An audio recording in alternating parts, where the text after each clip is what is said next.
प्रिय विद्यार्थियों नमस्कार। मैं डॉक्टर कमलेश कुमार। आज हम जिस विषय पर चर्चा करने जा रहे हैं उसका शीर्षक है भारत में मुगल साम्राज्य की स्थापना। भारत में मुगल साम्राज्य की स्थापना जहीरुद्दीन मोहम्मद बाबर के द्वारा 1526 में पानीपत के प्रथम युद्ध के पश्चात की गई।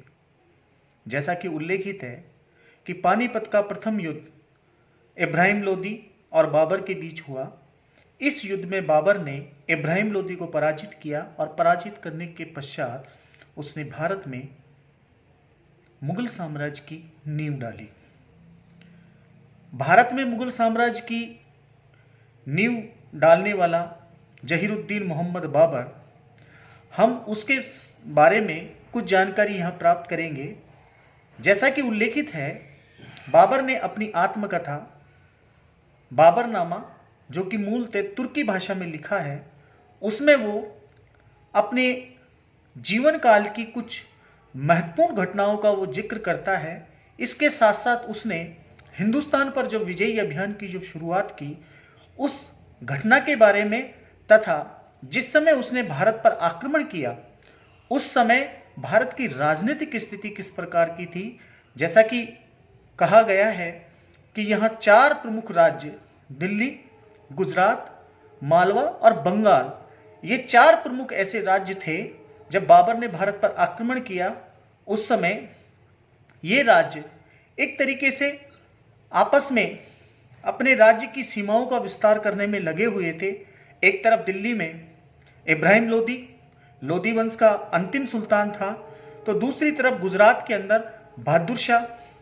अपने राज्य की सीमाओं का विस्तार करने में लगा हुआ था। इसी प्रकार से बंगाल और मालवा के अंदर भी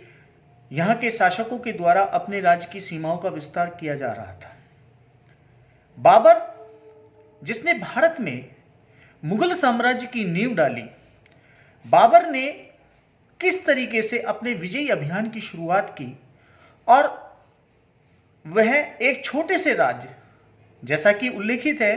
कि फरगना, जो कि अफगानिस्तान के पास एक छोटा सा राज्य था, बाबर जिसका जन्म 14 फरवरी 1483 ईस्वी में हुआ, पिता का नाम उमर शेख मिर्जा और माता का नाम कुतलुग निगार खानम था। एक अंग्रेज इतिहासकार के द्वारा कहा गया है कि बाबर, जिसमें एशिया के 2 महान सम्राटों का रक्त उसकी धमनियों में संचारित था, मातृपक्ष की ओर वह चंगेज खां के वंशज था और पितृपक्ष की ओर से वह तैमूर लंग का वंशज था। इसलिए कहते हैं कि उसकी रगों में एशिया की 2 महान जो सम्राट थे, उन सम्राटों का रक्त संचारित हो रहा था। बाबर एक सैन्य योद्धा था और उसने अपने जीवन काल में जो अनुभव प्राप्त किया, उन अनुभव के आधार पर, जैसा कि कहा जाता है कि लगभग 11 वर्ष की आयु में बाबर के पिता का इंतकाल हो गया और उसकी मृत्यु के पश्चात उसने फरगना का शासन प्रबंध अपने हाथों में लिया और यहाँ पर उसे अभी वो युवावस्था को प्राप्ति नहीं हो सका कि उसे अनेक प्रकार की कठिनाइयों का सामना करना पड़ा। उसके अपने सगे संबंधियों के द्वारा उसके राज्य को हड़पने का प्रयास किया गया और उसके पश्चात उसे कुछ समय के लिए अपने राज्य से हाथ भी धोना पड़ा। कहते हैं कि उसने धीरे धीरे अपनी सैन्य व्यवस्था को एक नया स्वरूप प्रदान किया और उसने न केवल अपने राज्य, पैतृक राज्य फरगना, बल्कि फरगना के बाद में उसने समरकंद, काबुल, कंधार जैसे जो राज्य थे, बलख और बदख्शा जैसे राज्य थे, उन राज्यों को भी जीत करके नहीं उसने एक महान योद्धा होने का प्रमाण यहां प्रस्तुत किया। बाबर ने जिस समय भारत पर आक्रमण किया उस समय कहते हैं कि यहां की जो राजनीतिक स्थिति थी, उस राजनीतिक की स्थिति से बाबर बखूबी वाकिफ था। कहते हैं कि पंजाब के अंदर इब्राहिम लोदी का चाचा यहां उसका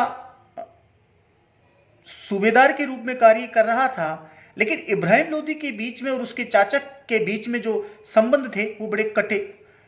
कटुतापूर्ण थे। कहा जाता है कि बाबर को हिंदुस्तान पर आक्रमण करने के लिए इब्राहिम लोदी के चाचा के द्वारा ही आमंत्रित किया गया था। बाबर ने यहीं से अपने विजयी अभियान की शुरुआत की और पानीपत का जो युद्ध उसके द्वारा लड़ा गया, उस युद्ध से पहले उसने 5 बार हिंदुस्तान पर आक्रमण करने का कार्य किया।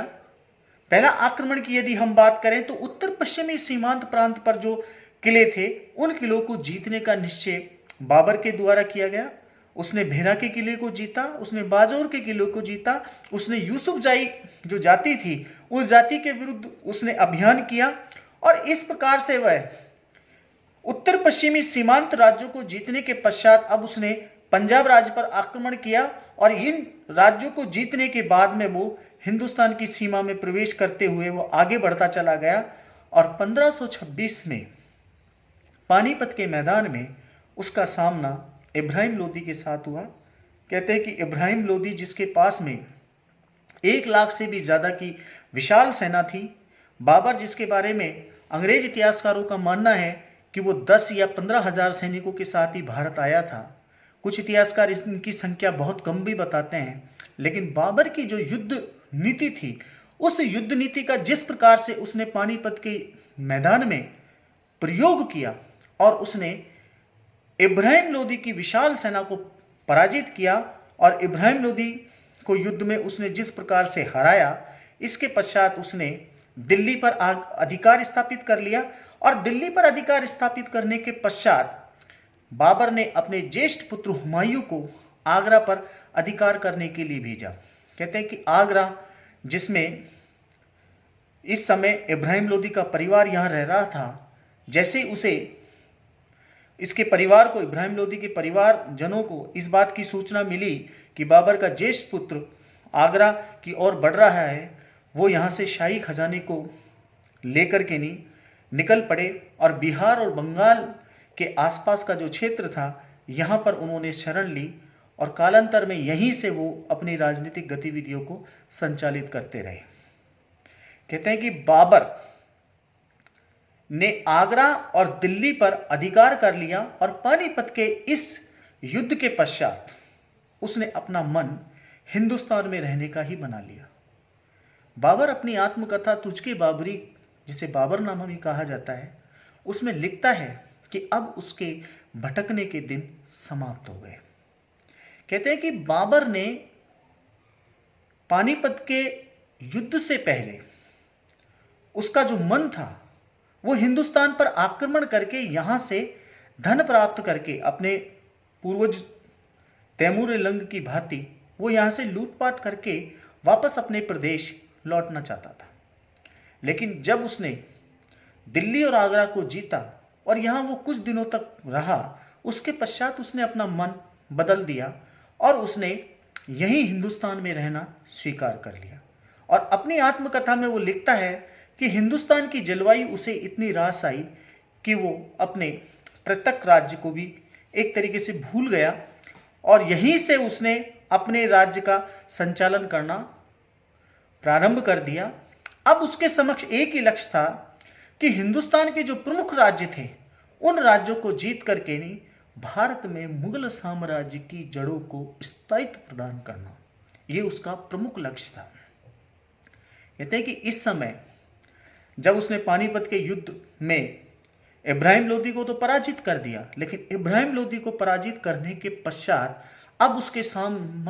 उसके समक्ष उत्तर भारत में अगर यदि कोई शक्तिशाली राज्य था, वो राज्य था मेवाड़ राज्य। मेवाड़ राज्य, यहां के शासक राणा संग्राम सिंह, जिसे भारतीय इतिहास में राणा सांगा के नाम से जाना जाता है, वह बाबर के लिए एक चुनौती देने का कार्य कर रहा था। कहते कि पानीपत का जो युद्ध हुआ,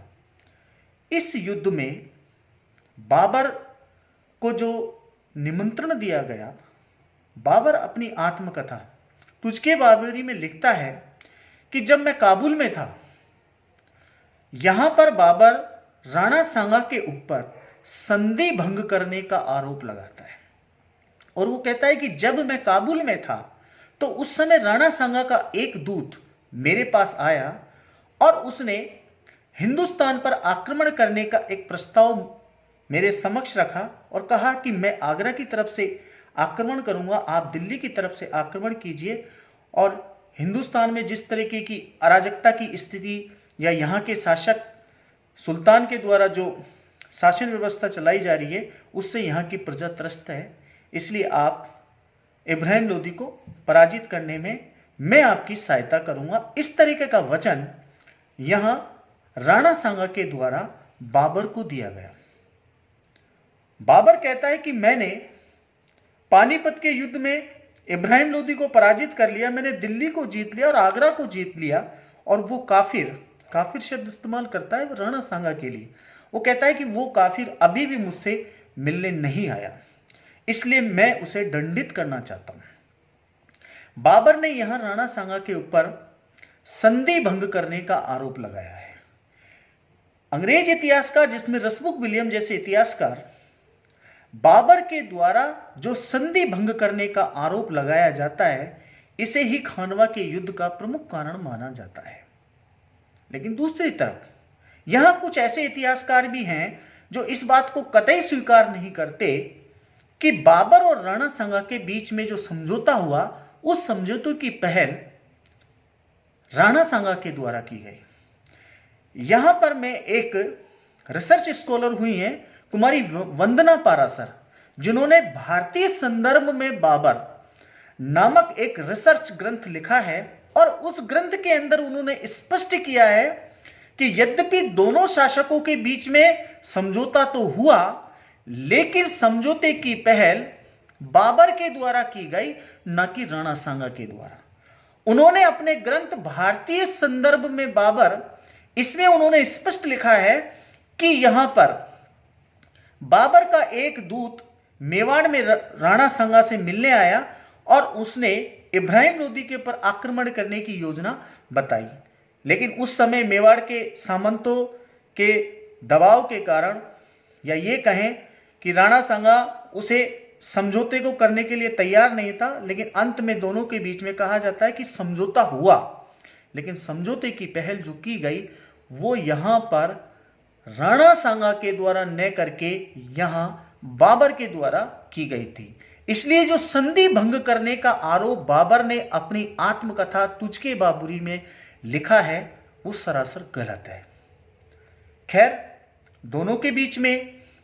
समझौता हुआ या नहीं हुआ, इस पर विवादास्पद स्थिति है।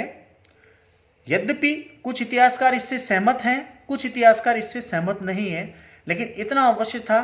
कि दोनों शासकों के बीच में युद्ध की स्थिति उत्पन्न हो चुकी थी, और जिसका कारण बताया जाता है कि 1527 में जो खानवा का युद्ध हुआ, इस युद्ध में जो कारण निहित थे, अगर हम उन कारणों की बात करें तो सबसे बड़ी बात यह एक सामने जो आती है कि दोनों शासक की साम्राज्यवादी महत्वाकांक्षा की नीति इस युद्ध का एक प्रमुख कारण थी। एक तरफ बाबर दिल्ली और आगरा तक अपने आप को सीमित नहीं रखना चाहता था, दूसरी तरफ राणा सांगा अपने राज्य की सीमाओं का विस्तार करने में लगा हुआ था। इसलिए राणा सांगा के राज्य की सीमाएं दिल्ली के निकट पहुंच चुकी थी और दोनों के बीच में युद्ध होना अविसंभावित था। तो कुछ इतिहासकार ये मानते हैं कि इस युद्ध में एक तरफ यहां राणा सांगा दिल्ली में हिंदू राज्य स्थापित करने का स्वप्न संजोए हुए था, तो दूसरी तरफ बाबर भी यहां अपने आप को यहां स्थापित करने के लिए उसने यहां धर्म का सहारा लिया। कहने का मतलब कुछ इतिहासकार इस युद्ध का एक कारण धार्मिक भी माना जाता है। कहते हैं कि राणा सांगा की सेना को देखने के पश्चात बाबर के सैनिकों ने हथियार डाल दिए और उन्होंने राजपूतों के साथ युद्ध करने से मना कर दिया। उस समय बाबर ने बड़े ही जोशीले अंदाज में अपने सैनिकों के समक्ष उपस्थित होकर के उसने शराब के प्यालों को तोड़ दिया और उसने कुरान शरीफ, जो कि इस्लाम में सबसे प्रमुख ग्रंथ माना जाता है, उस पर हाथ रख करके नहीं, उसने कहा कि मैं जो युद्ध लड़ रहा हूँ वो एक काफिर के विरुद्ध है और ये एक धर्म युद्ध है। यहाँ पर बाबर ने पहली बार जिहाद का नारा दिया, अर्थात धर्म युद्ध। और अपने सैनिकों में जोश भरने के उद्देश्य से उसने कहा कि जो सैनिक इस युद्ध में वीर गति को प्राप्त होगा उसे जन्नत नसीब होगी, और जो बचेगा और यदि वह अपने वतन वापस लौटना चाहेगा तो मैं उसे अपने वतन जाने की स्वीकृति प्रदान करूंगा। इस प्रकार से बाबर ने इस युद्ध में जिहाद का नारा दिया और कहते हैं कि ये युद्ध 1527 के अंदर फतेहपुर सीकरी से कुछ किलोमीटर की दूरी पर खनवा नामक एक स्थान है जिसे खानवा कहा जाता है। इस मैदान में बाबर और राणा सांगा की सेना एकत्रित हो गई और यहाँ पर भी बाबर ने अपनी तुगलक पद्धति का सहारा लिया और बाबर के पास में जो छोटी और हल्की तोपें थी, इन तोपों की मदद से उसने राजपूत सेना पर विजय प्राप्त की और राणा सांगा को इस युद्ध में पराजित किया। धन्यवाद। चर्चा हमारी जारी रहेगी।